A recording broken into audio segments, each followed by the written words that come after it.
यार अगर किसी ने इंटरेस्टिंग टेस्ट मैच देखने हैं ना, सो आई वुड सजेस्ट कि इंग्लैंड क्रिकेट टीम के देखा करें। लाइक क्या गज़ब टीम है यार, क्या खेलती है। जब सारे इंडिकेटर्स कह रहे थे कि ये मैच इंडिया और इंग्लैंड का मैच ड्रा हो जाएगा, तब उन्होंने ऐसा बाउंस बैक किया, ऐसा अटैक किया इंडियन क्रिकेट टीम के ऊपर कि अब सिचुएशन ये है कि वो सारे इंडिकेटर्स जो कह रहे थे ड्रा हो जाएगा, वो कह रहे हैं 85% इंग्लैंड ये मैच जीतने जा रहा है। हाँ मतलब 2 दिन का खेल ख़त्म हो चुका था, कुछ लग नहीं रहा था कि ये मैच कि इस मैच के रिजल्ट्स आएंगे, और फिर उसके बाद उन्होंने अटैकिंग क्रिकेट खेली है। लाइक एक टाइम ऐसा लग रहा था कि इंग्लैंड की टीम वनडे मैच खेल रही है, इवन दो सामने बुमराह जैसे बॉलर बॉलिंग कर रहे थे।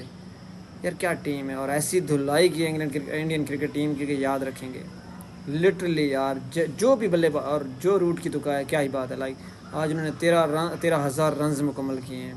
सचिन तेंदुलकर के बाद दूसरे दुनिया के सबसे ज़्यादा रन बनाने वाले बल्लेबाज बन गए हैं, यू नो। और अगर कुछ और देर ये टेस्ट खेलते हैं तो ये सचिन तेंदुलकर का रिकॉर्ड भी तोड़ देंगे। उन्होंने 15,000 रन बनाए हुए हैं, तो इन्होंने 13,000 अभी से बना लिए हैं।